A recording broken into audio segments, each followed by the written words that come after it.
Good evening everyone. कल हमने क्या पढ़ा था? कल हमने पढ़ा था रसायन विज्ञान में ऑक्टेन नियम। ठीक है, तो ऑक्टेन नियम क्या होता है कि कोई भी जो परमाणु है वो अपने स्थायित्व को प्राप्त करने के लिए अपने अंतिम कोश में स्थायित्व इलेक्ट्रॉन को रखना चाहते हैं। ठीक है, और ये स्थायित्व इलेक्ट्रॉन की संख्या क्या क्या होती है? 2, 8, 18 और 32।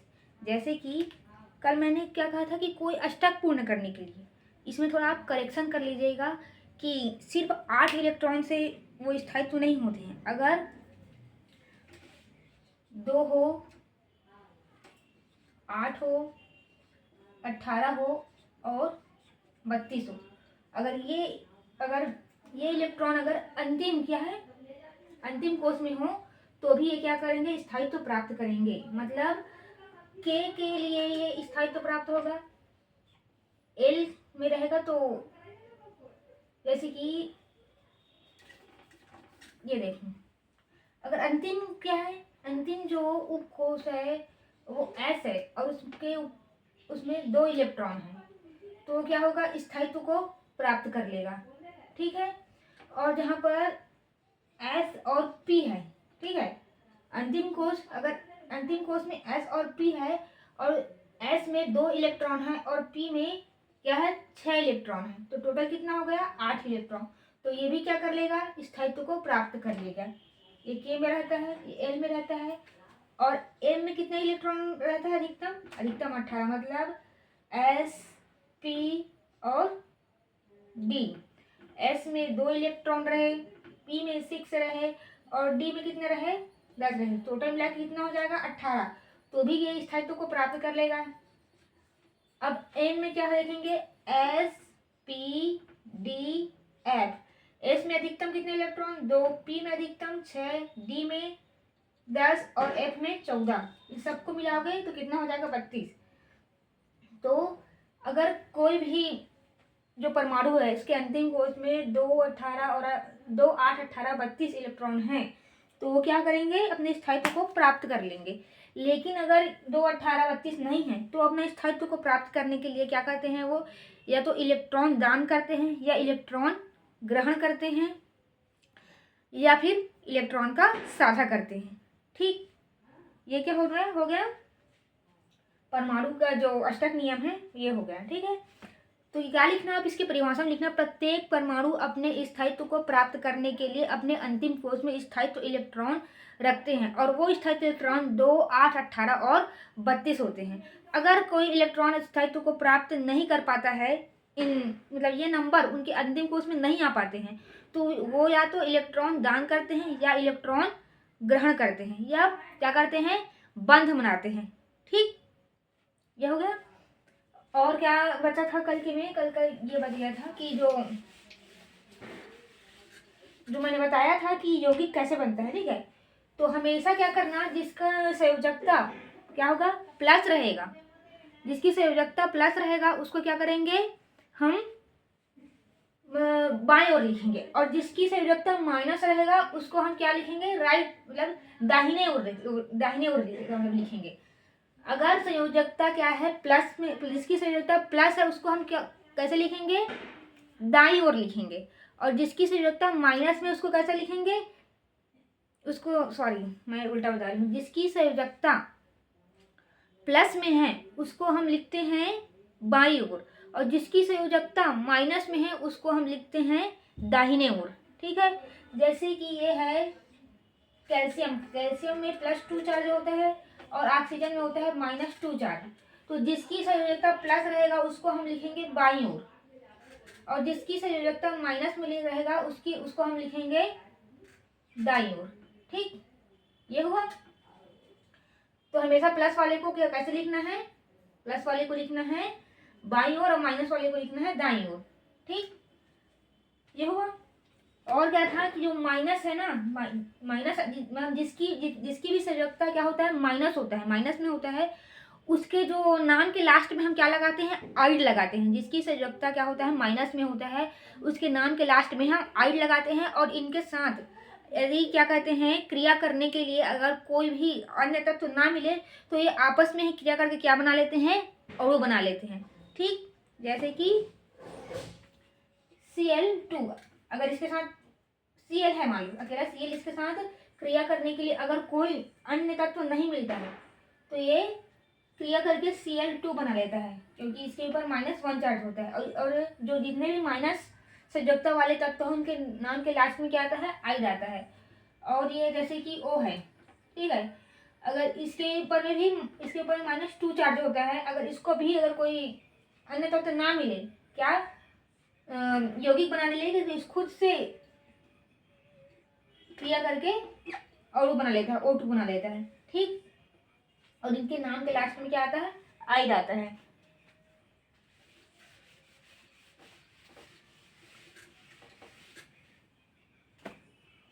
तो मैं आपको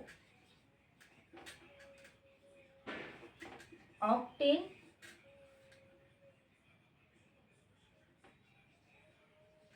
नियम, ठीक,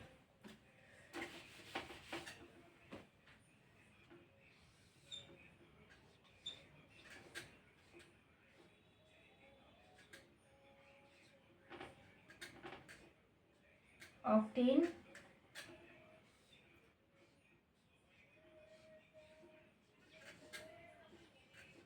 नियम। ऑक्टेन नियम की परिभाषा देख लो।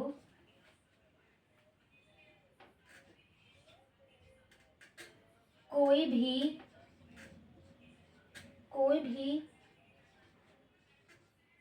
परमाणु स्थायित्व को कोई भी परमाणु इस स्थायित्व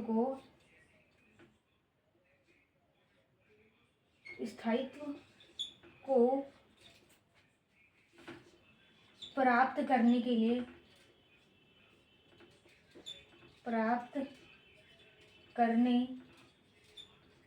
लिए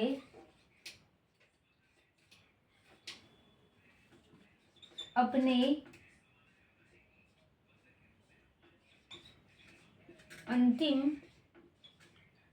अंतिम कोश में स्थायित्व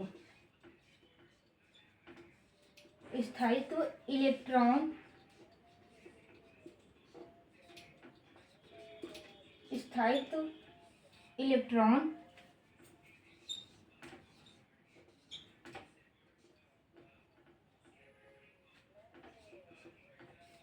रखता है, जिसकी संख्या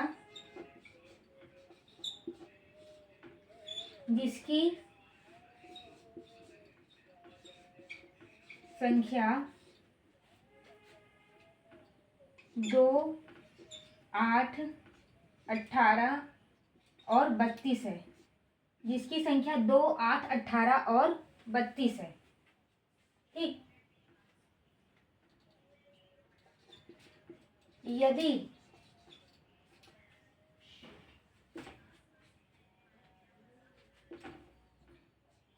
किसी परमाणु यदि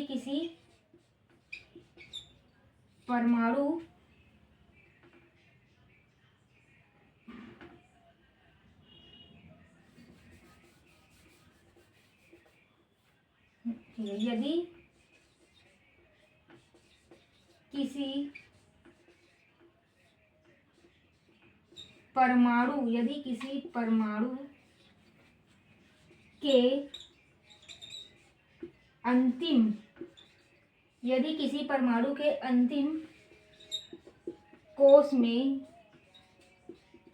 स्थायित्व इलेक्ट्रॉन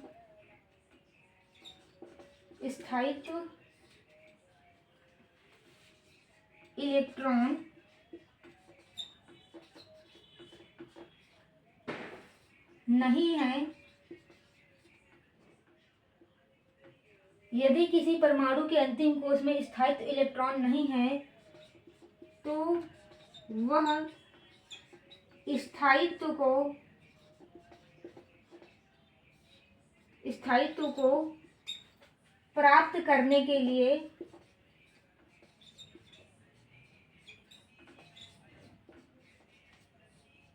स्थायित्व को प्राप्त करने के लिए या तो इलेक्ट्रॉन ग्रहण करेगा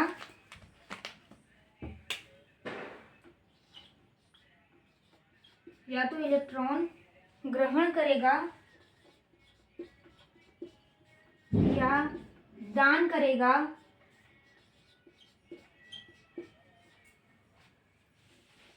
या इलेक्ट्रॉन का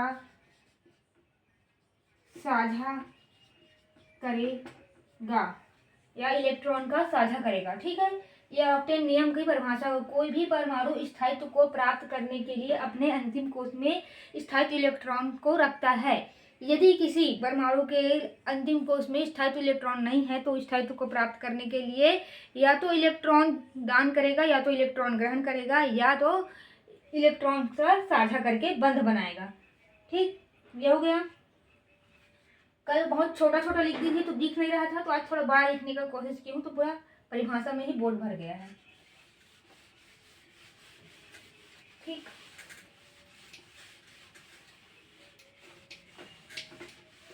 और जैसे कल मैंने यौगिक बनाना सिखाया था आपको, आयन याद करवा के, संयोजकता याद करवा के, तो अगर वो समझ में नहीं है तो एक और विधि है, उसको भी आप देख लो। जैसे कि मैंने क्या बताया कि हमेशा क्या है, जो प्लस संयोजकता वाला रहेगा उसको हम क्या रखेंगे, हमेशा क्या रखेंगे, बाएं ओर रखेंगे, और जिसकी संयोजकता माइनस में रहेगी उसको हमेशा क्या करेंगे, हम दाहिने ओर रखेंगे। ठीक, ये रख दिए। इतना रखने के बाद जो इसकी संयोजकता है वो क्या करेंगे, हम नीचे लिख लेंगे। इसकी संयोजकता क्या है, 2 है। इसकी संयोजकता क्या है, चिन्ह को भी छोड़ो, 2 है।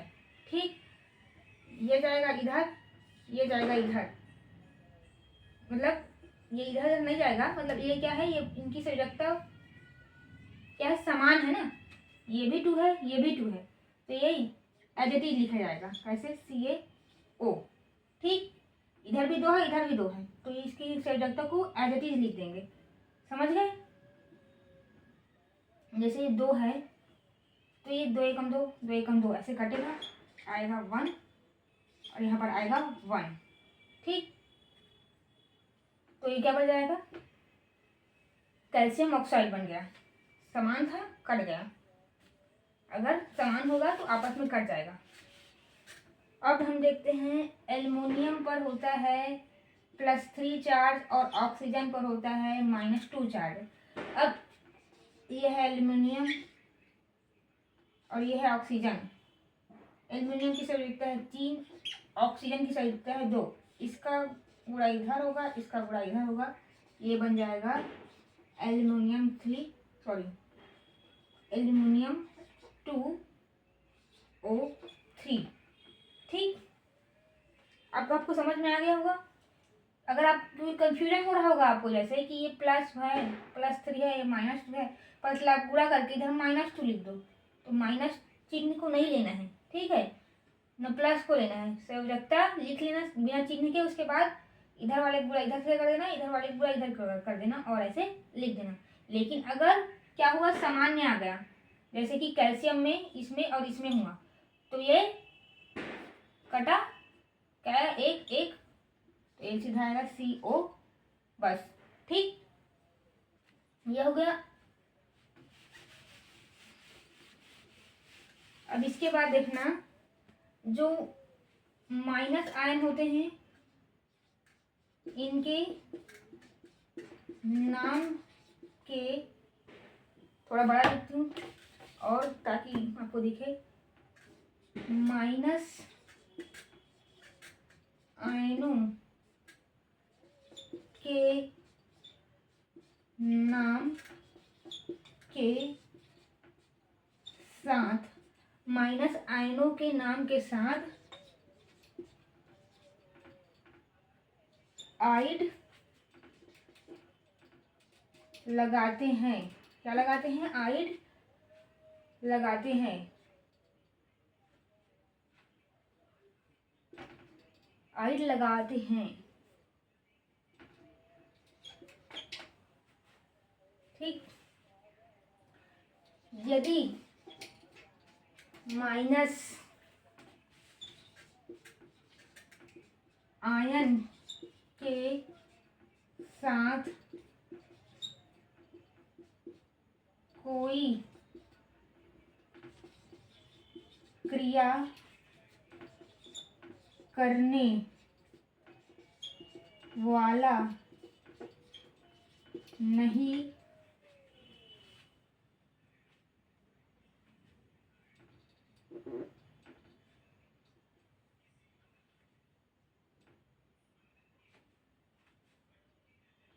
कोई क्रिया करने वाला नहीं होता है तो माइनस आयन के नाम के साथ आइड लगाते हैं। यदि माइनस आयन के साथ कोई क्रिया करने वाला नहीं होता है तो उसके नहीं होता है तो वह स्वयं से क्रिया कर अणु बनाता है, ठीक। प्लस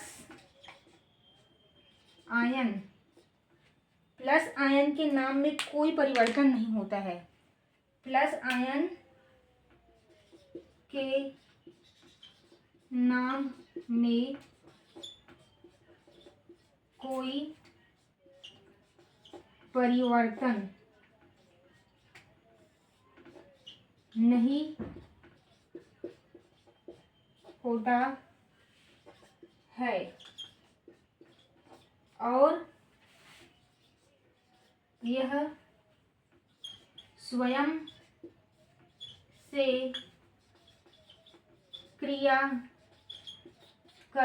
स्वयं से क्रिया कर अणु नहीं बनाता है।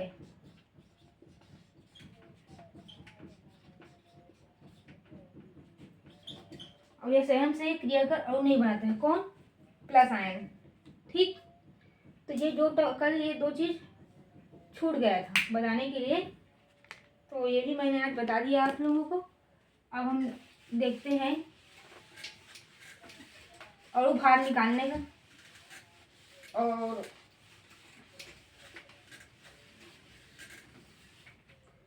अणु भार निकालना देखेंगे हम, और उसके साथ वाष्प घनत्व निकालना देखेंगे, ठीक है। एक बार देखते हैं वीडियो चल रहा है कि नहीं। एक वीडियो चल रहा है, तो अब हम अणु भार और वाष्प भार निकालते देखते हैं, ठीक।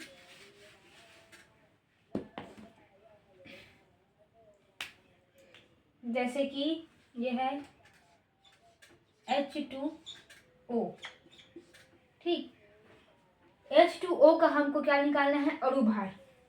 अणु भार क्या होता है कि जो यौगिक जिन यौगिक से मिल के क्या, जिन तत्वों से मिल के क्या बना है, यौगिक बना है, उन सभी तत्वों का जो परमाणु द्रव्यमान होता है, उन सभी तत्वों का जो परमाणु द्रव्यमानों का जो योग होता है, वही क्या होता है, उस यौगिक का अणु भार होता है।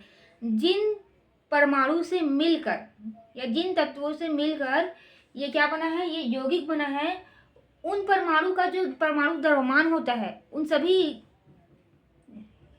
क्या कहा जाए, उन सभी जो इस यौगिक में शामिल है, उन सभी परमाणु के द्रव्यमान का योग क्या होता है, अणु भार होता है, ठीक। तो हाइड्रोजन का जो परमाणु भार होता है वो होता है क्या, 1 होता है। यहाँ कितना हाइड्रोजन है, तो यहाँ पर है 2 हाइड्रोजन, प्लस यहाँ पर ऑक्सीजन कितना है, 1 है। एक ऑक्सीजन का क्या कहा जाए, जो परमाणु द्रव्यमान है वो कितना रहता है, 16, ठीक। तो 2 एकम 2 प्लस 16 इज इक्वल टू 18। यह हो गया।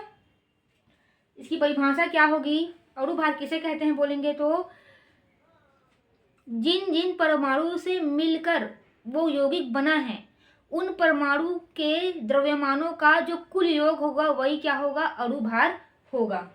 ठीक, अब हम देखते हैं यह D2O। D2 क्या होता है, भारी जल होता है, मतलब ये भी D2 भी क्या है, हाइड्रोजन ही है। मैंने आपको समस्थानिक में बताया था ना, 1H1 1H2 1H3।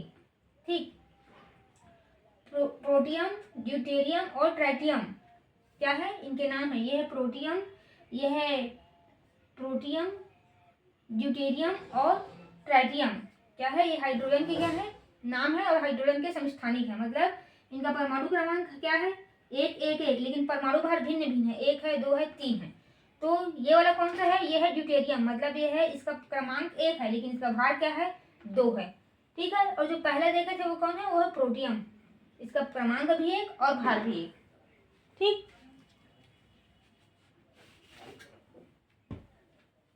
तो यहाँ पर हम देखते हैं क्रमांक, भार कितना है ड्यूटेरियम का, 2, और यहाँ पर कितने ड्यूटेरियम है, 2 ड्यूटेरियम है, प्लस ऑक्सीजन कितना है, 1 ऑक्सीजन का परमाणु भार कितना होता है, 16। ये हो जाएगा 4 + 16 = 20। ये क्या हो गया, D2O का अणुभार निकला है। समझ में आया ना अणुभार कैसे निकल रहा है, कि जितने भी जिन यौगिक से मिलकर, जिन यौगिक निकल रहा है बार बार ऐसे बोलना चाहिए, जबकि जिन परमाणुओं से मिलकर ये यौगिक बना है उन परमाणु के द्रव्यमान का कुल योग अणुभार होता है। जिन परमाणुओं से मिलकर ये यौगिक बना होता है उन परमाणुओं के कुल द्रव्यमान को, उन परमाणु के कुल द्रव्यमान को जोड़ेंगे तो क्या निकलेगा, अणुभार निकलेगा। NaOH का देखते हैं। ठीक है, सोडियम का क्रमांक होता है 11 और भार होता है कितना, 23।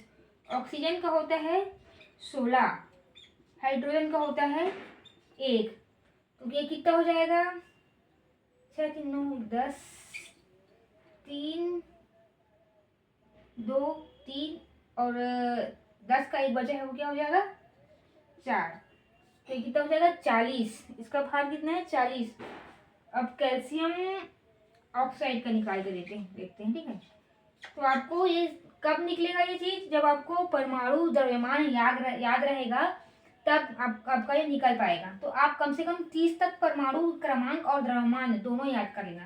कैल्शियम का कितना होता है, 40, और ऑक्सीजन का होता है 16, कितना आएगा, 56।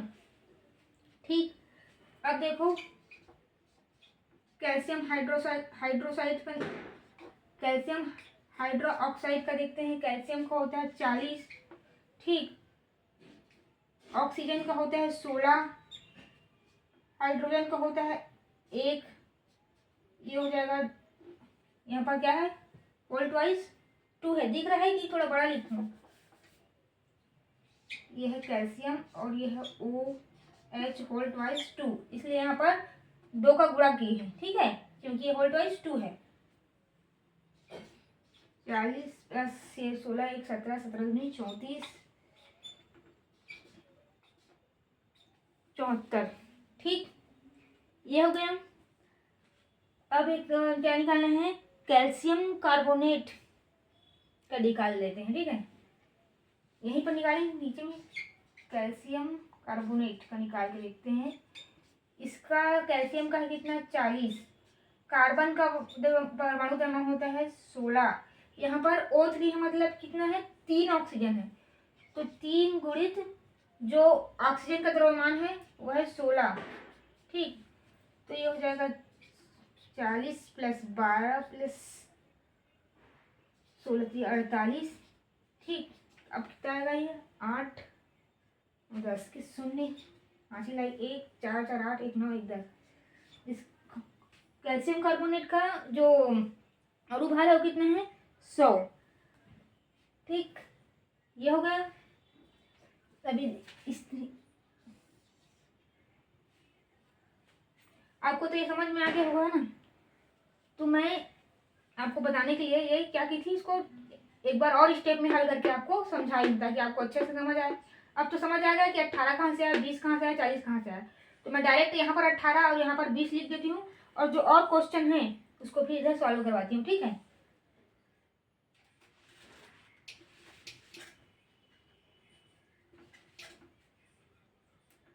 ये क्या है, यहाँ पर 18 है, कितना है बोलेंगे 18, ये है 20, ये है 40, ठीक है। अब हम क्वेश्चन देखते हैं। अगर आपको ऐसा पूछे कैल्शियम कार्बोनेट में ऑक्सीजन का प्रतिशत कितना होगा, क्या पूछेगा, कैल्शियम कार्बोनेट में ऑक्सीजन का प्रतिशत कितना होगा, कैल्शियम कार्बोनेट में ऑक्सीजन का प्रतिशत कितना होगा, ये क्वेश्चन आएगा। तो हम सबसे पहले क्या निकालेंगे, कैल्शियम कार्बोनेट का निकालेंगे अणुभार। अणुभार कितना है 100, ठीक। और इस अणुभार से जो ऑक्सीजन का क्या है, जो ऑक्सीजन का जो भार निकला है, मतलब यहाँ ऑक्सीजन में कैल्शियम कार्बोनेट में कितना ऑक्सीजन है 3 है, तो यहाँ पर 16 गुणित 3 करेंगे। और प्रतिशत पूछा है तो जब भी प्रतिशत पूछता है तो उसमें 100 का गुणा होता है। 16 से कितना होगा 48, ये क्या हो जाएगा नीचे में 100 का 100, ये कटा, कितना आ गया 48%। कैल्शियम कार्बोनेट में ऑक्सीजन का कितना प्रतिशत है पूछेगा तो 48% है, ऐसे बताएंगे, ठीक है। कैसे निकालेंगे, जो जिस भी तत्व, जिस भी परमाणु का क्या पूछा है वो प्रतिशत पूछा है, जिस भी परमाणु का प्रतिशत पूछा है, आप देखना कि वो उस यौगिक में कितने बार है। अगर वो 3 बार है तो उसका जो द्रव्यमान रहेगा उसमें 3 का गुणा कर देना, फिर जो द्रव्यमान रहेगा उस परमाणु का उसको उस यौगिक के कुल अणुभार से क्या देना, भाग देना, और प्रतिशत निकालते हैं तो 100 का गुणा करते हैं, फिर ये करके आपका आंसर आ जाएगा। पहले क्या करना, जिस भी परमाणु का प्रतिशत पूछा है कि इस यौगिक में इस परमाणु का प्रतिशत कितना है, उसका पहले आप देखना कि वो कितने बार है उस यौगिक में, जैसे कि ऑक्सीजन 3 बार है। फिर क्या करेंगे, आपको उस परमाणु है उसका द्रव्यमान याद रहेगा ना, तो उस द्रव्यमान का उस संख्या से गुणा करना, फिर उस यौगिक का जो कुल अणुभार आप निकालोगे उससे उसको भाग देना। जैसे कि कैल्शियम कार्बोनेट का कुल अणुभार हम निकाले हैं यहाँ पर 100, फिर इंटू 100 करना, क्योंकि प्रतिशत निकालते हैं तो 100 लिखते हैं, ये 100 करके 48 आ गया। अब हम देखते हैं दूसरा क्वेश्चन। सोडियम हाइड्रोक्साइड में सोडियम का प्रतिशत कितना है, हमने यहाँ पर यह सोडियम हाइड्रोक्साइड, ठीक, सोडियम हाइड्रोक्साइड की अणुभार कितना निकला है 40, और हमको क्या पूछ रहा है सोडियम का प्रतिशत कितना है, ठीक। सोडियम हाइड्रोक्साइड में सोडियम का प्रतिशत कितना है, ये पूछा है। तो सबसे पहले तो आपको यहाँ तो हम निकाल लिए हैं तो हमारा सरल से बन जा रहा है। सबसे पहले आप वहाँ पर क्या करना, अणुभार निकालना, ठीक, लेकिन हमारा यहाँ निकला है तो हम सीधा अणुभार को यहाँ लिख देंगे। सोडियम का भार कितना होता है, सोडियम का भार होता है 23, ठीक, और सोडियम यहाँ एक ही बार है तो एक ही बार लिखेंगे, और प्रतिशत निकाल रहे हैं तो यहाँ 100 का गुणा कर देंगे। तो ये से ये एक शून्य से ये एक शून्य कटा, ये 2 एकम 2 दूनी 4, 2 पंचे 10, ये हो गया। अब क्या करेंगे, 5 3 15, 5 दूनी 10, 1 11, अब इसको 2 से भाग देंगे तो ये क्या आएगा 2 पंचे 10, ये कटा, 2 सत्ते 14, दशमलव लगाएंगे, 2 पंचे 10, क्या आएगा इसका कितना प्रतिशत है, सोडियम हाइड्रोक्साइड में सोडियम का प्रतिशत कितना निकला 57.5%, कितना निकला है 57.5%, मतलब 57.5%, ठीक। अब तो आपको समझ में आ गया होगा, जब भी बोलेगा कि इस सोडियम मतलब इस यौगिक में इस परमाणु का प्रतिशत कितना है तो पहले क्या करना, उसका अणुभार निकालना, फिर उसका अणुभार निकालने के बाद जो यौगिक मतलब जिस भी परमाणु का प्रतिशत पूछा है उसका द्रव्यमान को लिखना और उसका कुल अणुभार से उसको भाग देना और इंटू 100 करना, क्योंकि प्रतिशत पूछता है तो 100 का गुणा करते हैं, फिर गुणा भाग करके आप क्या करना, आंसर ले आना। और देखें एक दो क्वेश्चन इसका।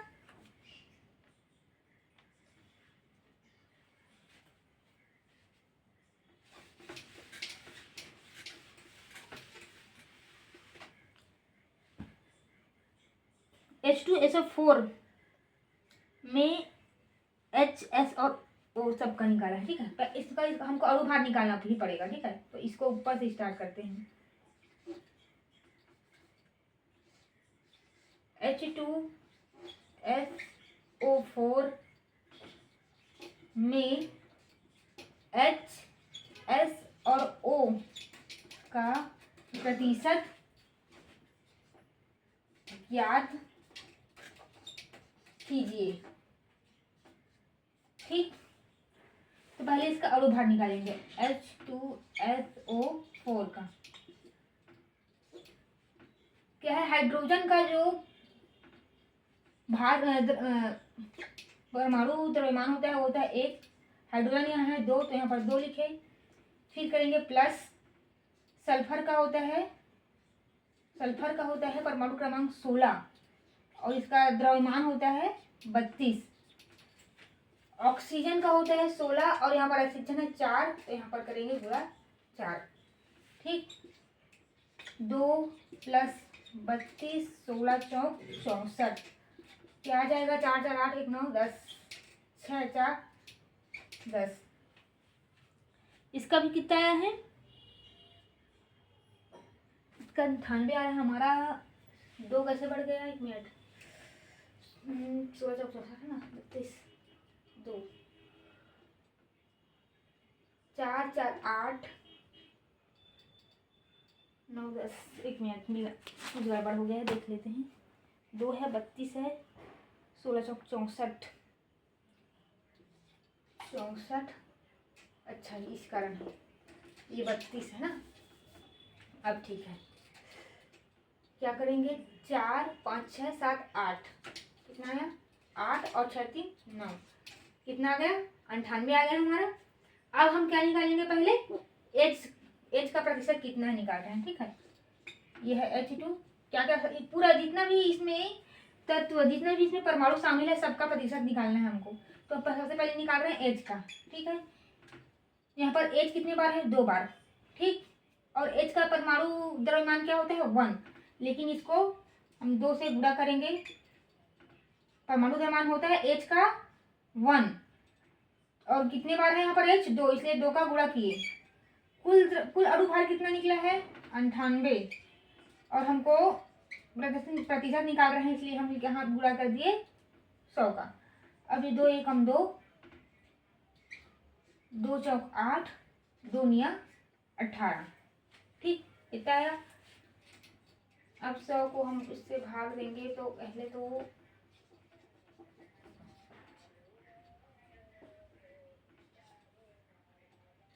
ये हुआ,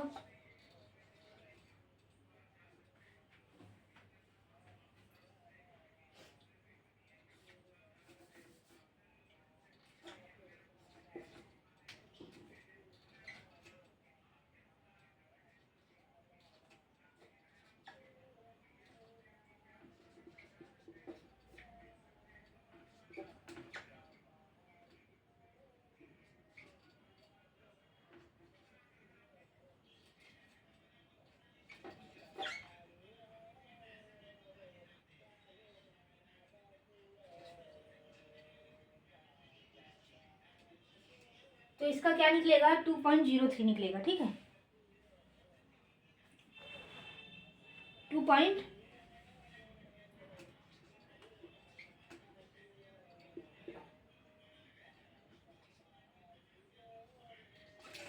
क्या निकलेगा इसका निकल जाएगा 2.04 आ जाएगा इसका आंसर। देखो 49 को हम 100 से भाग दिए तो 49 दूनी कितना होता है, 98। 98 को घटाए तो हमारे पास क्या बचा, 100 में से 98 जाएगा, 2 बचेगा, दशमलव लगाए 1 0 किए लेकिन ये क्या हुआ 20, अभी भी 49 ज़्यादा है, तो ये शून्य क्या 49 शून्य में शून्य किए, ठीक, यहाँ पर आया शून्य। उसके बाद क्या किए हैं 49 चौक 196, क्या किए 196, तो यहाँ पर आया 4। अब हम दशमलव के 2 अंक तक ले लिए हैं तो 2.04 इसका आंसर होगा, ठीक। अब हम देखते हैं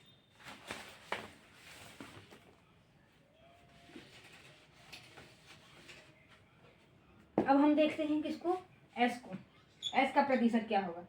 तो यहाँ एस एक ही बार है, तो उस एस जो सल्फर है उसका जो परमाणु द्रव्यमान होता है वो क्या होता है, वो होता है 32। हमारे पास अणुभार क्या है 98, गुणित क्या करेंगे 100, 2 एकम 2, 2 छक्के 12, 2 चौक 8, दुनिया 18। अब इसका क्या करेंगे 18 और 16 गुणा करके 49 से भाग देंगे। मैं डायरेक्ट आंसर लिख रही हूँ तो बहुत टाइम लग जाएगा, आप गुणा करके आंसर निकाल लेना, ठीक है। 32 दशमलव क्या आ जाएगा 65% आ जाएगा, ठीक। और क्या निकालना है हमको, अभी ऑक्सीजन का निकालना है, ठीक है।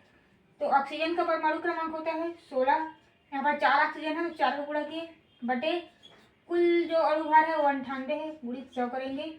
आंसर कितना आया है, आंसर आया है 65.3%, ठीक। ये जब प्रतिशत पूछेगा तो इस विधि से निकालना है। आई होप आपको ये समझ में आया होगा। अब हम देखते हैं वाष्प घनत्व, देख लेते हैं, ठीक है। तो इसको मैं मिटा रही हूँ।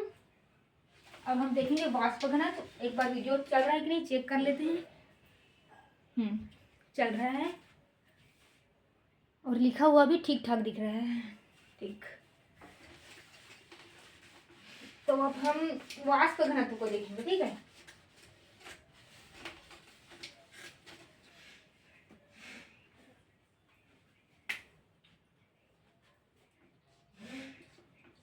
वाष्प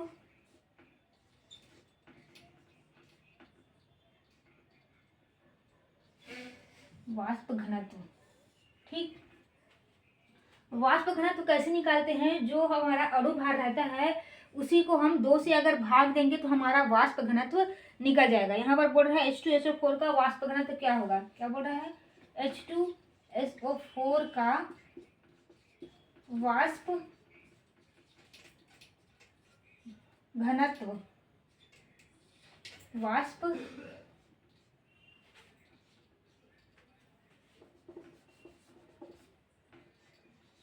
का वाष्प घनत्व क्या होगा, ठीक है। तो अभी हम देखें कि हम लोगों ने H2SO4 का जो अणुभार निकाला था वो क्या था 98, इसी को 2 से भाग देंगे तो ये आ जाएगा 49, यही इसका क्या होगा वाष्प घनत्व। अगर हमको वाष्प घनत्व बोलेगा तब भी हमको क्या करना पड़ेगा, अणुभार निकाल के उसको हमको 2 से भाग देना पड़ेगा, तो क्या निकल जाएगा वाष्प घनत्व। और इसी प्रकार हमको क्या दिए दिया है, मान लो H2SO4 का जो वाष्प घनत्व, वाष्प घनत्व क्या है 49 है, तो अणुभार क्या होगा बोलेगा, क्या बोलेगा अणुभार क्या होगा। तो हम क्या करेंगे, इसमें जो वाष्प घनत्व में 2 का गुणा करेंगे तो हमारा क्या आ जाएगा अणुभार आ जाएगा 98, ठीक। यदि हमसे पूछेगा वाष्प घनत्व क्या है तो अणुभार निकालेंगे, अणुभार को हम 2 से भाग देंगे तो हमारा वाष्प घनत्व निकल जाएगा। अगर हमको दिया है वाष्प घनत्व और पूछ रहा है क्या अणुभार, तो अणुभार में हम 2 का गुणा करेंगे तो क्या निकल जाएगा, आ जाएगा क्या कहते हैं अणु, मतलब जो वाष्प घनत्व में हम 2 का गुणा करेंगे तो क्या आ जाएगा अणुभार आ जाएगा, ठीक। ये टॉपिक भी हो गया कंप्लीट। तो अब हम कुछ और क्वेश्चन देख लेते हैं, ठीक है।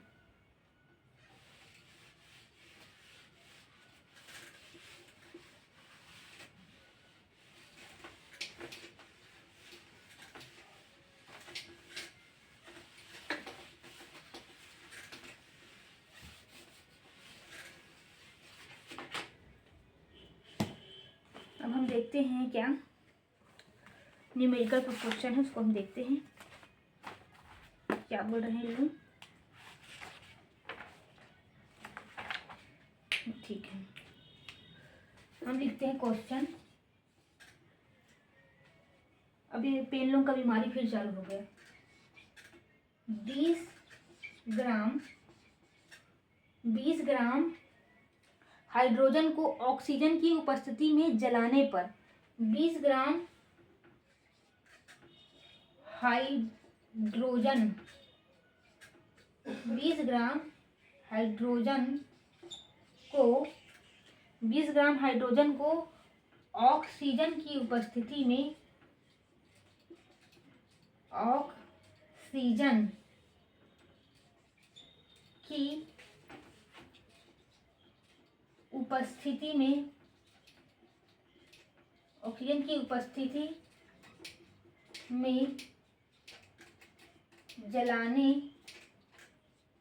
पर ऑक्सीजन की उपस्थिति में जलाने पर कितना जल की प्राप्ति होगी। ऑक्सीजन की उपस्थिति में जलाने पर कितना जल की प्राप्ति होगी। ये क्या है, क्वेश्चन है। ठीक, 20 ग्राम हाइड्रोजन को ऑक्सीजन की उपस्थिति में जलाने पर 20 ग्राम हाइड्रोजन को ऑक्सीजन की उपस्थिति में जलाने पर कितने जल की प्राप्ति होगी।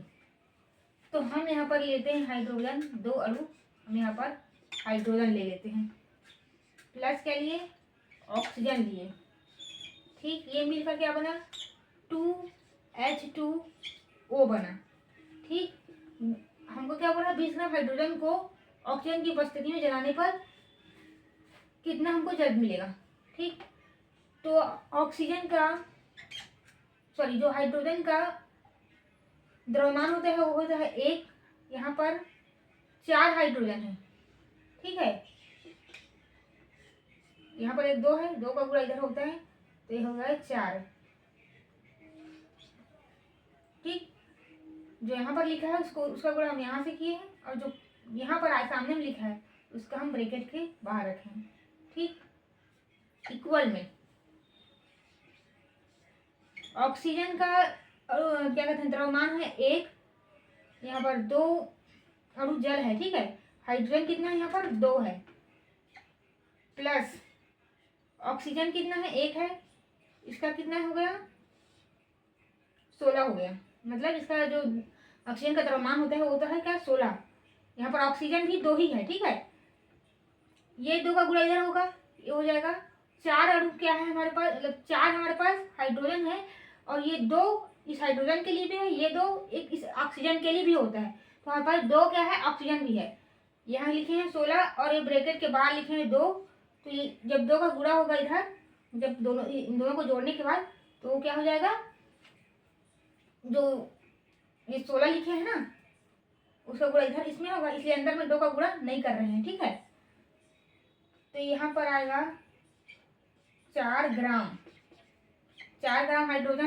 हाइड्रोजन का बस वो लिए हैं हम लोग द्रव्यमान, ऑक्सीजन को नहीं लिए हैं, क्योंकि हमको क्या हो रहा है, सिर्फ हाइड्रोजन को जलाने के लिए पूछा है, ऑक्सीजन की सिर्फ उपस्थिति रहेगा उसमें। तो ये हो जाएगा 16 17 18 18 दूनी कितना होता है, 36 ग्राम। मतलब 4 ग्राम क्या करेंगे, हाइड्रोजन को ऑक्सीजन की उपस्थिति में जलाएंगे तो हमको 36 ग्राम जल प्राप्त होगा। लेकिन हमको कितना क्या पूछा है, 20 ग्राम हाइड्रोजन से पूछा है। तो हम निकालते हैं 1 ग्राम अगर हम हाइड्रोजन को जलाएंगे ऑक्सीजन की उपस्थिति में, तो ये 4 चले जाएगा इधर, तो ये क्या आ जाएगा, 9 ग्राम। 1 ग्राम हाइड्रोजन को जलाते हैं तो 9 ग्राम हमको जल प्राप्त होता है। तो अगर 20 ग्राम क्या करेंगे, 20 ग्राम हाइड्रोजन को जलाएंगे तो इधर भी हम 20 का गुणा करेंगे। ठीक है, तो हमको 180 ग्राम, कितना, 180 ग्राम जल की प्राप्ति होगी। ठीक, इधर कितना, 2 अणु क्या है, हाइड्रोजन, क्योंकि आगे में 2 लिखा है 2 अणु गिनते हैं इसको। ठीक है, लेकिन अगर ये 2 का गुणा इधर होगा तो ये 4 में आ जाएगा, इसलिए पहले इस 2 के लिए यहाँ पर अंदर हम ब्रैकेट में गुणे किए हैं और इस 2 को हम बाहर लिख दिए हैं, तो हमको क्या मिला 4। उसी प्रकार यहाँ पर 4 अणु क्या है, ऑक्सीजन है, तो यहाँ पर इस 2 के लिए इधर गुणा किए हैं और इस ऑक्सीजन कितना है, इस सामने में 2 है, मतलब ये ऑक्सीजन भी 2 ही है, तो यहाँ इसलिए हम बाहर की ब्रैकेट में ये 2 लिखे हैं। तो ये ऑक्सीजन से भी गुणा होगा और किससे गुणा होगा, हाइड्रोजन से। दोनों को जोड़ के 2 से गुणा करेंगे तो हमको 36 प्राप्त हुआ। फिर क्या करेंगे, हमको 20 ग्राम के लिए पूछा है, हमने कितने निकाला है 4 ग्राम के लिए, तो यहाँ से पहले हम 1 ग्राम के लिए निकालेंगे। 1 ग्राम निकालने के बाद 1 ग्राम में इतना है तो 20 ग्राम में कितना होगा करके इसमें 20 का गुणा करेंगे तो 20 ग्राम का निकल जाएगा 180। ठीक, अब हम क्वेश्चन नंबर 2 देख लेते हैं।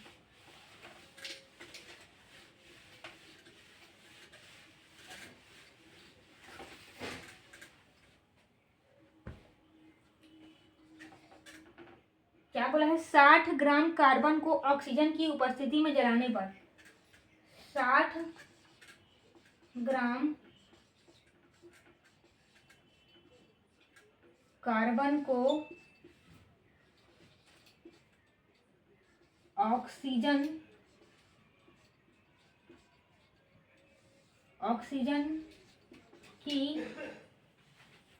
की एक मिनट दिख रहा है कि नहीं, मैं देख के, हाँ दिख रहा है। अब इतने में पेन पता नहीं क्या हो जाता है इसको चलते चलते, एक बार लिखोगे इसका पूरा स्याही फीका चलने लगता है।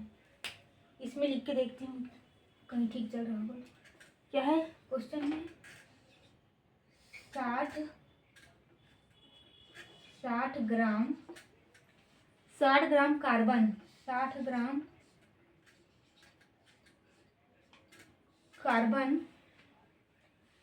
ग्राम कार्बन को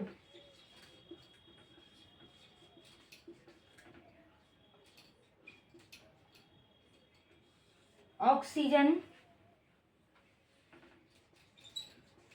की उपस्थिति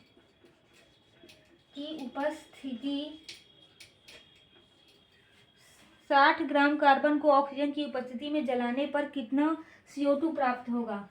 60 ग्राम कार्बन को ऑक्सीजन की उपस्थिति में जलाने पर कितना CO2 प्राप्त होगा। ठीक, कितना CO2 प्राप्त होगा, तो क्या बोला 60 ग्राम कार्बन, तो हम यहाँ लेते हैं पहले कार्बन किसकी उपस्थिति में, ऑक्सीजन की उपस्थिति में। ठीक,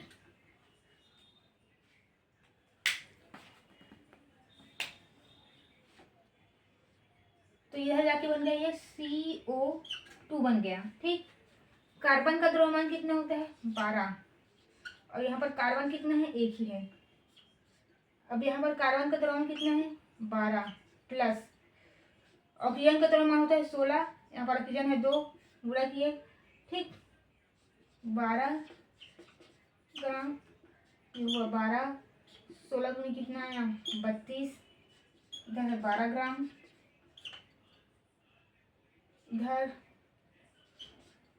यह हो गया 44 ग्राम। ठीक, हमको 60 ग्राम के लिए पूछा है तो हम पहले 1 ग्राम के लिए निकालेंगे। 12 गया इधर 12। ठीक, देखो 1 ग्राम में कितना प्राप्त होगा हमको 44/12, तो 60 ग्राम के लिए कितना प्राप्त होगा बोलेंगे, तो 60 ग्राम के लिए 44/12 इंटू 60, तो अगर 12 पंचे 60, फिर 5 चौक 20 और 5 चौक 20 हासिल आया था उसको जोड़ेंगे तो क्या आ जाएगा 22, तो हो जाएगा 222 ग्राम। 60 ग्राम कार्बन को ऑक्सीजन की उपस्थिति में जलाने पर हमको जो CO2 है वो 220 ग्राम प्राप्त होगा। 1 मिनट में चेक करते हूँ कि लिखा हुआ दिख भी रहा है कि नहीं। हाँ, काम चलने लायक तो दिख रहा है। ठीक, अब ठीक है, ये आपको समझ में आ गया होगा। पहले क्या किए हैं, कार्बन को ऑक्सीजन की उपस्थिति में जलाना C+O2, तो ये बन गया क्या CO2। कार्बन का द्रव्यमान लिया क्योंकि क्या बोल रहा है 60 ग्राम कार्बन को जलाने पर, तो सिर्फ कार्बन का द्रव्यमान लिए 12 कार्बन, कितना कार्बन डाइऑक्साइड प्राप्त होता है, तो ऑक्सीजन, कार्बन और ऑक्सीजन का द्रव्यमान निकाले हम लोग इधर। ठीक, उसके बाद पहले 1 ग्राम के लिए निकालेंगे। 1 ग्राम निकालने के बाद उसमें 60 का गुणा कर देंगे तो हमको पता चल जाएगा कि 60 ग्राम कार्बन को ऑक्सीजन की उपस्थिति में जलाने पर हमको कितना CO2 प्राप्त होगा। ठीक, तो आज के क्लास में बस इतना ही। आगे हम नेक्स्ट क्लास में देखेंगे। अगर आपको क्लास अच्छा लगा होगा तो लाइक कीजिए, शेयर कीजिए, सब्सक्राइब कीजिए। Thank you.